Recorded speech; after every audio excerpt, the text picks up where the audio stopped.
colleagues here today, including other surgeons, nurses, ER physicians, medical students, everyone else who helps us take care of our gunshot patients. We know the horrific nature of what bullets do when they rip through bodies in a more uniquely intimate way than probably anybody else. We hold our patients' brain matter in our hands after they attempt suicide by firearm. We know that our turn to deal with the next mass casualty event is not a matter of if, it's when. So we practice relentlessly so that we'll be as efficient as possible when that moment arrives. We tried desperately to stem the tide of bleeding, to keep the heart beating, to put off inevitable looming death. We've spent hours trying to erase the sound of our patients' mothers wailing from our ears. We've hugged them and cried with them and told them how sorry we are, knowing that it can never be enough. And what we've done up to this point has not been enough.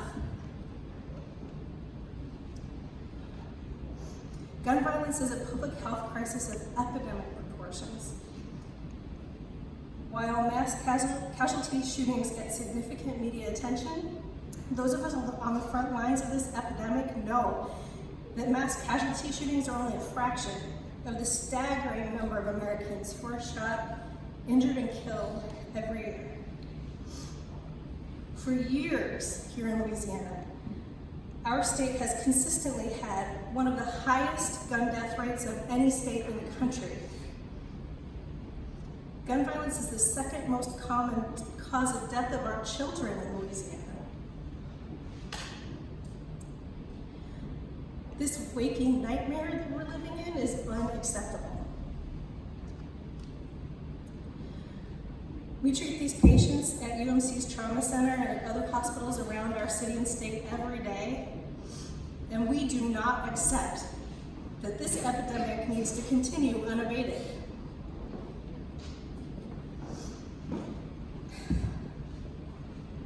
Last year, the NRA tweeted that someone should sell self-important doctors to stay in their lane.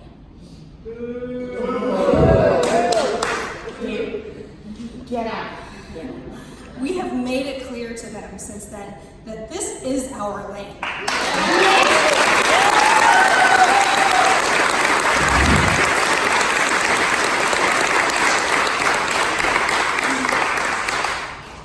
I'm a trauma surgeon.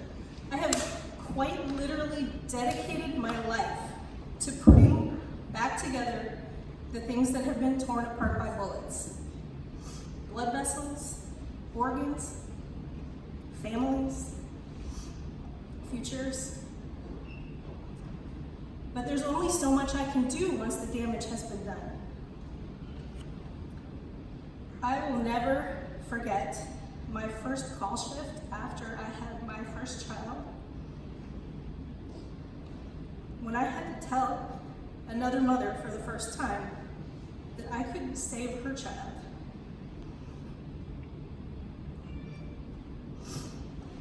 I will remember her face and carry the memory of her and her son for the rest of my life, along with memories of the countless of other patients that I've taken care of since then.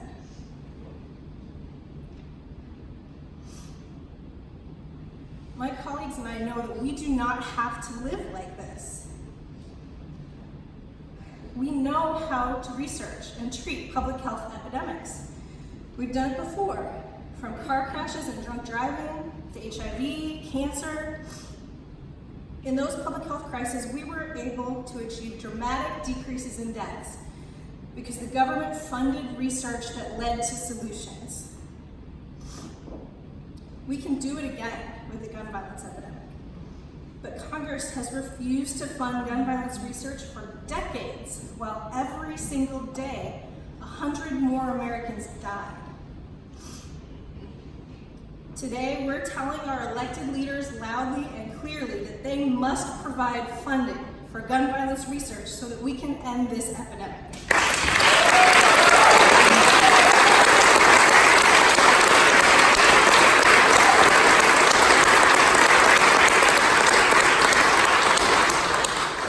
The time for inaction is over.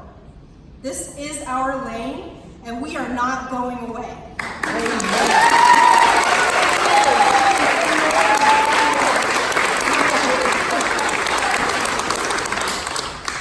We will no longer settle for desperately trying to stop the bleeding and repair the bullet holes.